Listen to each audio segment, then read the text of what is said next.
और गृह मंत्री जी देश में एक अच्छे नीतिकार, राजनीतिक नीतिकार माने जाते हैं और गृह मंत्री जी बिहार में फिर से एनडीए की सरकार बनाने के लिए आए हैं। केंद्रीय मंत्री गिरिराज सिंह ने हाल ही में कई राजनीतिक मुद्दों पर अपनी राय रखी है। उन्होंने कहा है कि गृह मंत्री अमित शाह एक मजबूत और समझदार नीतिकार हैं। उनकी गिनती देश के बेहतरीन राजनीतिक नेताओं में होती है। गिरिराज सिंह ने साफ कहा कि अमित शाह का बिहार दौरा इस बात का संकेत है कि एनडीए फिर से बिहार में सरकार बनाने के लिए पूरी तरह तैयार है।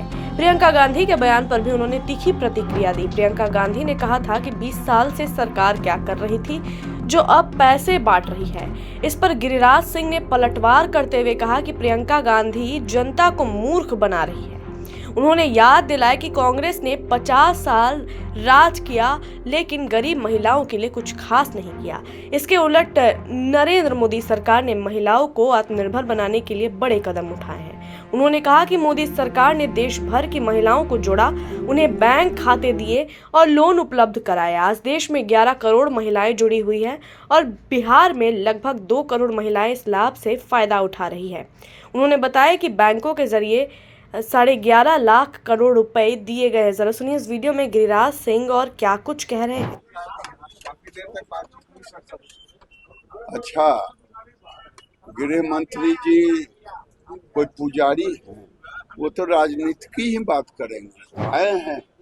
और गृह मंत्री जी देश में एक अच्छे नीतिकार, राजनीतिक नीतिकार माने जाते हैं और गृह मंत्री जी बिहार में फिर से एनडीए की सरकार बनाने के लिए आए हैं संकल्प।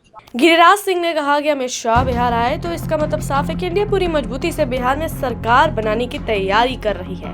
उन्होंने दावा भी किया कि जनता इस बार भी एनडीए पर भरोसा करेगी और बिहार में फिर से एनडीए की सरकार बनेगी। इसके बाद गिरिराज सिंह ने प्रियंका गांधी पर सीधा हमला बोला। प्रियंका गांधी ने कहा था कि सरकार 20 साल से क्या कर रही थी जो अब चुनाव के समय पैसे बांट रही है। इस पर गिरिराज सिंह ने पलटवार करते हुए कहा कि प्रियंका गांधी जनता को बेवकूफ बनाने की कोशिश कर रही है। उन्होंने कहा कि कांग्रेस ने 50 साल राज किया लेकिन गरीब महिलाओं के लिए कोई बड़ा काम नहीं किया। न तो महिलाओं को आत्मनिर्भर बनाने की कोशिश हुई और न ही उन्हें आर्थिक रूप से मजबूत करने की।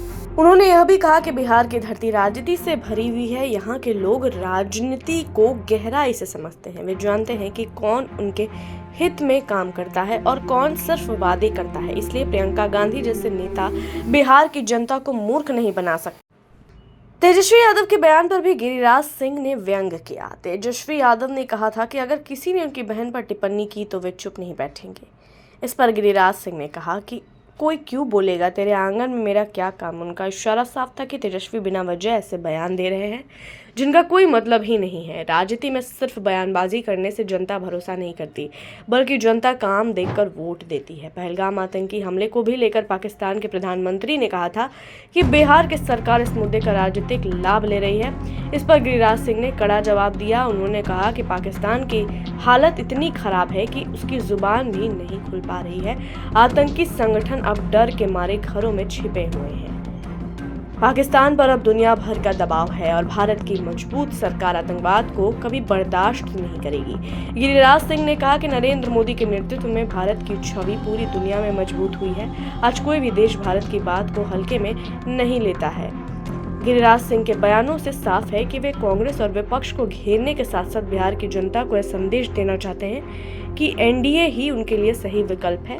उन्होंने जनता को भरोसा दिलाया कि नरेंद्र मोदी और अमित शाह जैसे नेताओं के नेतृत्व में देश और राज्य दोनों सुरक्षित और विकास की राह पर है। इस तरह गिरिराज सिंह ने एक साथ कई मुद्दों पर विपक्ष को जवाब दिया और सरकार की उपलब्धियों को गिनाया। उनके बयानों से यह साफ है कि आने वाले चुनाव में एनडीए पूरी ताकत से मैदान में उतरेगा और विपक्ष को हर मोर्चे पर कड़ी टक्कर देगा।